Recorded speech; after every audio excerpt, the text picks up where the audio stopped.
lihat aslinya Pak Rektor. Puji syukur kehadirat Allah Subhanahu wa Ta'ala yang telah memberikan rahmat dan karunia pada kita semua, khususnya kepada keluarga besar FMIPA Universitas Indonesia yang pada hari ini merayakan ulang tahunnya yang ke-62, dan kita semua bisa berkumpul di sini untuk sama-sama melahirkan karya inovasi kontribusinya bagi bangsa dan negara kesatuan Republik Indonesia. Tentu kami ingin menyampaikan selamat bis Natalis yang ke-62 FMIPA Universitas Indonesia. Rasa bangga dan apresiasi yang setinggi-tingginya kepada fakultas yang aktif berprestasi melahirkan para pemimpin yang transformatif, berkarakter dan tentu keindonesiaan, dan juga memiliki keterampilan yang bersifat global.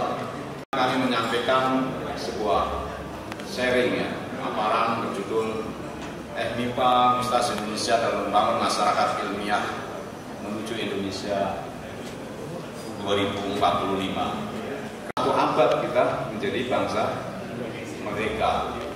Bapak Ibu dan hadirin yang kami hormati, tentu telah banyak lembaga dan para pakar yang memproyeksikan bahwa Indonesia ini akan menjadi negara maju pada tahun 2045. OECD, Organization for Economic Cooperation and Development misalnya, telah memprediksi bahwa pada tahun tersebut ekonomi Indonesia akan mencapai 8,9 juta US dollar, dan ini menjadi ekonomi terbesar keempat di dunia. Ini mungkin bahasan atau presentasi ini sudah banyak, kalau kita lihat PowerPoint-nya juga sudah banyak. Dalam proyeksi penduduk Indonesia 2015 sampai 2045, saat ini kita sekitar 270 juta jiwa. Itu pada tahun 2045 kita akan diprediksikan 318 juta. Ini kan gampang dengan ekstrapolasi matematik biasa kita bisa menetapkan ya. Di mana 60%-nya adalah sebanyak 207 juta jiwa berada pada usia produktif, yaitu di rentang waktu antara umur 15 sampai 64 tahun. Ini adalah fenomena yang selama ini kita tunggu-tunggu dan kita sebut dengan demographic dividend atau bonus demografi. Akan tetapi perlu kita garis bawahi bahwa peningkatan populasi penduduk usia produktif tidak serta-merta secara linear berarti peningkatan produktivitas masyarakat. Nah, ini yang perlu menjadi kajian kita, bahwa quantity itu tidak equal dengan quality. Itu banyak hal ya. Kita seringkali malah direpotkan dengan quantity kalau kita harus mempertahankan quality. Indonesia maju 2045 hendaknya tidak kita maknai sebagai sebuah keniscayaan atau sesuatu yang akan berjalan dengan sendirinya, yang akan datang sekonyong-konyong tanpa upaya. Jadi kalau diprediksi 2045 akan maju, apakah kita cukup diam saja? Tidak, kita harus melakukan upaya-upaya besar, dan ini merupakan sebuah tujuan yang harus diikhtiarkan bersama, kita upayakan bersama. Dan kita tahu melimpahnya demografi penduduk hanya dapat dinikmati jika dan hanya jika penduduk tersebut memiliki kualitas sumber daya yang unggul, kompetitif, dan berperilaku luhur. Peranan sentral untuk meningkatkan rasa nasionalisme dan persatuan, membangun infrastruktur fisik, dan tentu yang penting adalah human capitalnya, serta menggalakkan transformasi ekonomi. Perguruan tinggi juga berkontribusi untuk meningkatkan sumber daya manusia, menguasai teknologi dan ilmu pengetahuan, serta kreatif dan tentu yang inovatif. Bapak Ibu, hadirin dan adik-adik mahasiswa yang kami banggakan, mari kita mencermati dan merefleksikan situasi sosial secara faktual yang tengah kita hadapi saat ini. Hanya 31% anak-anak Indonesia yang berkesempatan untuk mengenyam pendidikan tinggi. Artinya kalau dalam 100 lulusan sekolah SMA itu hanya 31 orang yang bisa melanjutkan ke pendidikan tinggi. Ini kan menjadi tantangan. Seharusnya kita semua memberikan akses luas-luasnya. Ini juga menjadi tantangan tersendiri bagi Universitas Indonesia. Bapak Ibu tahu, UI saat ini hanya mampu mengakomodir sekitar 9.000 mahasiswa tiap tahunnya. Ini tantangan, jutaan disekolahkan di mana? Nah, terus terang kami di bidang akademik dan kemahasiswaan juga sudah berusaha melakukan beberapa inovasi terobosan untuk memberikan akses luas-luasnya. Salah satu kuncinya adalah kuliah dengan sistem online. Ini menjadi sebuah keniscayaan yang kedepannya harus kita lakukan.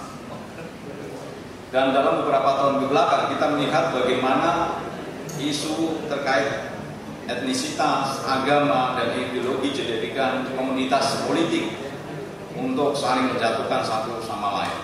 Hoax, misinformasi, fitnah dapat menyebar dengan cepat, dan ini semuanya difasilitasi oleh perkembangan teknologi digital dan diterima oleh masyarakat yang enggan melakukan validasi dan verifikasi informasi. Ini juga sangat berbahaya.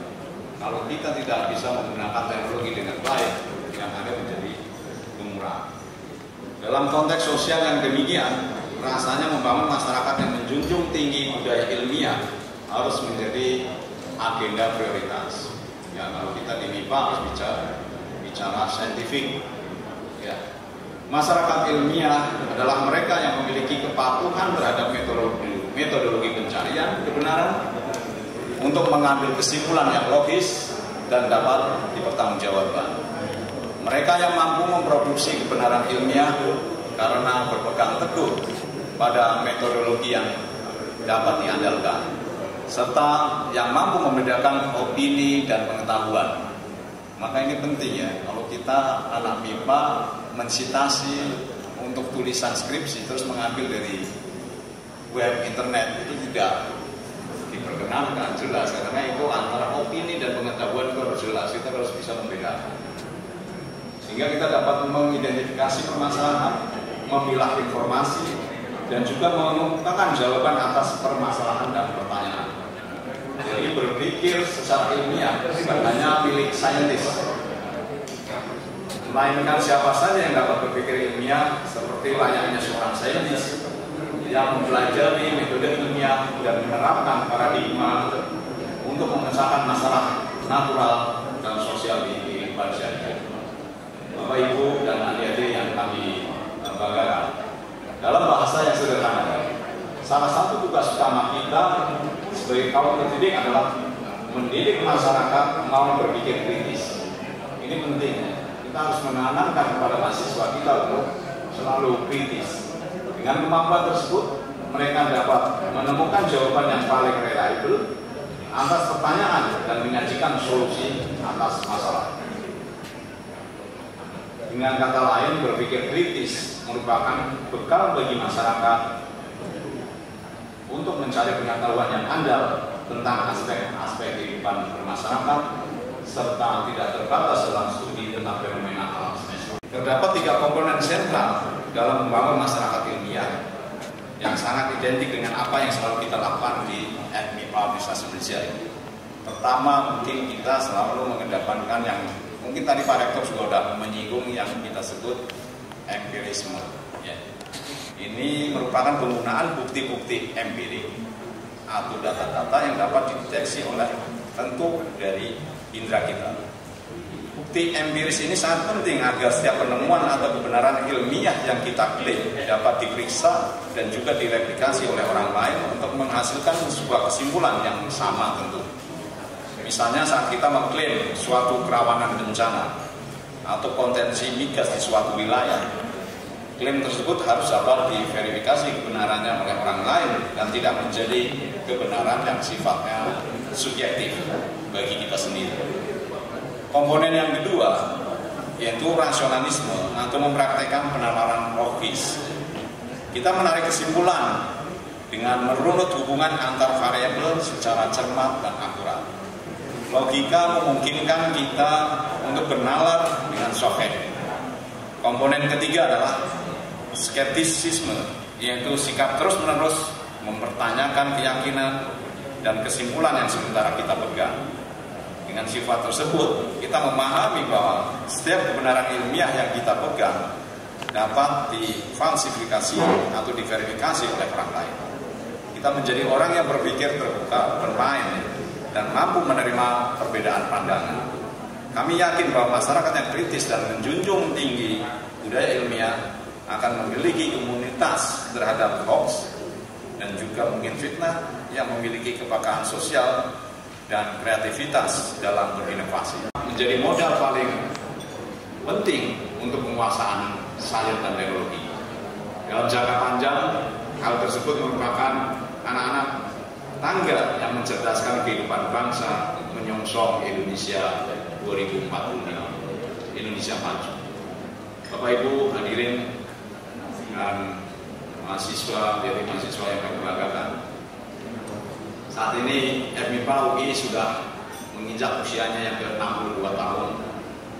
Itu usia mungkin seumuran teman-teman ini yang guru besar ya. Saya masih 10 tahun lagi. Rasanya kita perlu bertanya pada FMIPA atau diri kita semua, seberapa besar kontribusi dan dampak FMIPA UI dalam menyiapkan sumber daya masyarakat yang menjunjung tinggi nilai-nilai ilmiah. Kami yakin banyak kontribusi yang telah diberikan oleh FMIPA dalam masyarakat.